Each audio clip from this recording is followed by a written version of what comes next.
Right, let's continue to get more reflections on the news of the passing of Queen Elizabeth II. Her son, King Charles III, is now the monarch of the United Kingdom.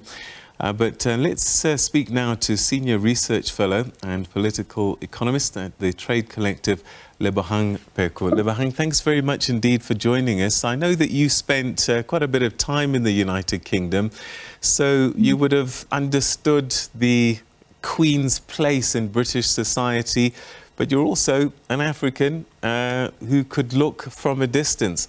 And I just wonder what your thoughts are in hearing the news of the passing of the Queen today. Well, I think firstly, it's an important opportunity for us to think through the ways that we as African people, particularly in South Africa, want to wrestle with our colonial history and the royal component of that history. There are several countries, as we're aware, across the Caribbean, 14 Caribbean countries, which have been trying to wrestle their way from being part of, the crown, as it were, trying to be completely decolonized and become republics and remove her, the late Queen, as the head of state. Also bearing in mind that countries like Australia, which one would never have thought even 10 or 15 years ago would be having those conversations, are also moving towards republicanism, as it were. And the other piece of that is, I think, that there's so many complexities about the history of the British royal family. The very fact that we say the royal family, the Queen, really centers that as a form of, I guess, white normativity and British normativity, that there's the one monarch and then all others are subservient to that. And I think that we should be very mindful and reflect on what this means for us and what that says about us and the imprint of colonialism on our psyches, in our languaging, in our vocabulary. I think the other piece is that it's also difficult or almost impossible to get away from historicizing the role of the British royal family in previous and ongoing atrocities. So, I mean, for example, the Commonwealth, which is not, rather than being just a constellation of mainly majority world countries with smatterings, of course, of the United Kingdom, Canada, New Zealand, Australia, is also, of course, as we're well aware, the vestiges of former colonized states. And it really does seem to keep on enforcing the notion that there must be a center, and that center is a British imperial center. Another piece, of course, is a part of the history is that this has then helped to reinforce really inequitable free trade agreements, which continue to be extremely extractive, particularly for African countries. And then the other, and I think it's also worth saying, I think we can't get away from the toxic slave legacy and slave history that the royal family of the United Kingdom continues to profit off of. I mean, they got about $47 trillion.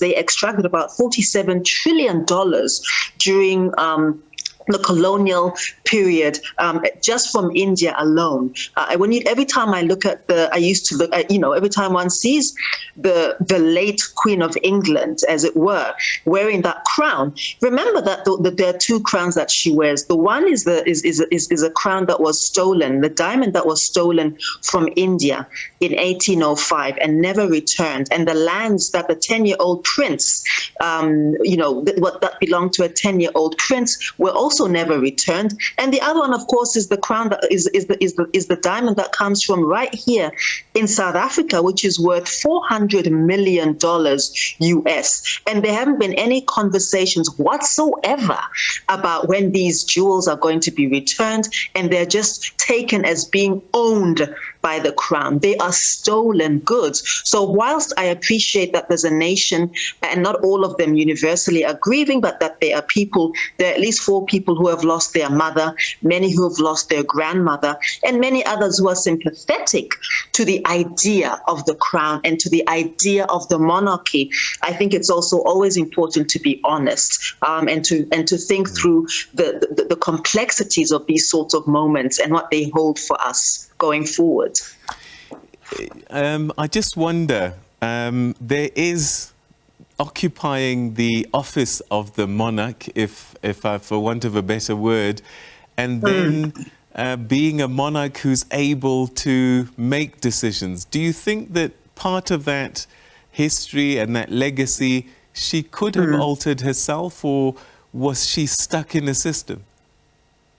To be frank, there have been many claims that have been blocked through the Commonwealth, which she was the head of. There are claims from India, which are to do with reparations for stolen lands and some of the stolen jewels that I have mentioned. Some of the atrocities that also came through the partition of India in 1947, just before independence, where 15 million people, this kind of random line that was drawn through what was then entirely India, and which is now between what is today Pakistan and India, and I think that and Bangladesh as well, and the many claims that were brought forward and which were, as I say, declined, using the power wielded of the Commonwealth around longevity of causes, longevity of trials or whatever, and that it was too long, that it had been too long ago.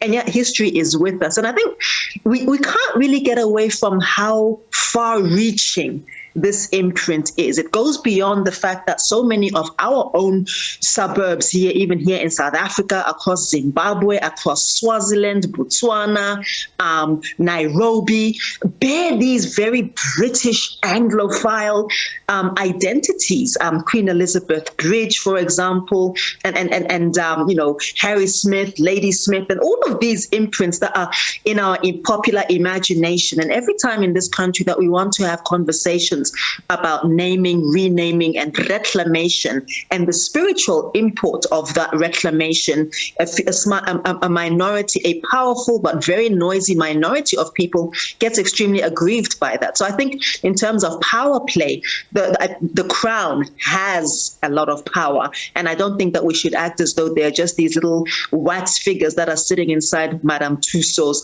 helplessly smiling and waving. They certainly have voice, and they certainly can wield that voice. Why do you think then the brand, the Queen, has been so powerful? Because despite all of this history, despite all of these challenges, there has been an enduring affinity towards the Queen. Yeah, the Queen of England, you're quite right. And that is to do with our, the history of how knowledge has been created, and how a sort of mysticism and mythology and mythologizing around the idea of empire, and the idea of a royal crown at the helm of that empire, that she ascended to the throne certainly in a very different world. I mean, 70 years at the helm. She was born into a world where 25% of this planet was governed by the United Kingdom, and was part of the so-called British Empire.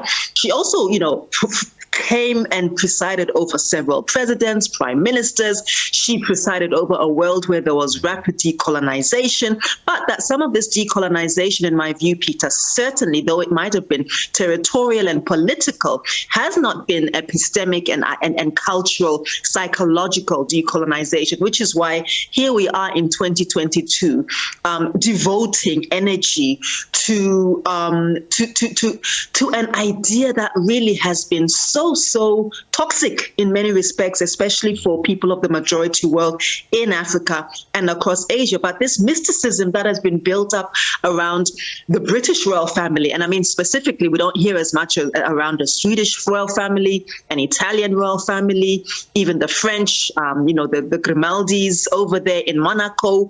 We almost forget that other countries across Europe have royal families. And in fact, we almost forget that, of course, they're all descended descendants of Queen Victoria, who basically had 10 children whom she dispatched as far away as Russia, by the way, and that they're all actually related as well, and that this power has been consolidated over many decades, over almost a century, and yet this particular one is the one that wields power. And I think it could be because of the colonial and imperial legacy of having been the ones who governed wrongly, as certainly as we agree, but who governed such a large proportion of the world and who continue to influence the ideation of many parts of the world. There will certainly be a lot of different thinking and different thoughts at this time. What should South Africans be thinking about hearing this news and watching this story unfold? You know, Peter, I think we need to be thinking about our own way forward, to be honest. I mean, and I think we also need to be thinking about how we view our own governance, our own sovereignty, our own autonomy as a people. If anything else, if we can learn or glean anything from this, is the importance of preserving even the edifice of power, the edifice of autonomy, the edifice of strength. And that's really what has been the interesting part of watching the Crown in action over many, many years and decades, in fact, and the pomp and the circumstance. What is our own idea of who we are? Rather than what is reflected back at us, and certainly what they have reflected is a sense of almost invincibility. I think the idea that the Queen of England has finally passed on is quite bizarre to a lot of people. I mean, this kind of immortality, Rule Britannia, Britain shall never, never, ever fade. And of course, it has faded as an imperial power, but the ideation behind it remains. What can we learn for ourselves around that kind of very self-sufficient, very confident ideation, but not in the same vein, not in an oppressive way, not in a way that is brutal, that occupies land, that takes away extracts people and extracts minerals from other people's continents, but in a way that I think sets us apart as leaders on the global stage, in fact, in our own right, in our own capacity. I think that's very important. And I think we should have these ongoing reckonings and internal dialogues around how we dismantle the colonial imprint and how we move away and grow away from that being one of the primary markers of our own identity and of our own being. Lebohang, thank you so much indeed for joining us. Always good to have you on the programs and sharing your thoughts. Thank you so much for your time tonight. Thank you very much, Peter. All right, that's Lebohang Pheko, who's a senior fellow at the senior research fellow at the Trade Collective, sharing her thoughts with us about the passing of the Queen, and that perhaps we need to think a little bit more about how it is that the Queen became so dominant in terms of monarchies and how she's viewed, and that maybe we should be a little bit more careful in how we visit history and look at her role and her contribution to our lives on the continent.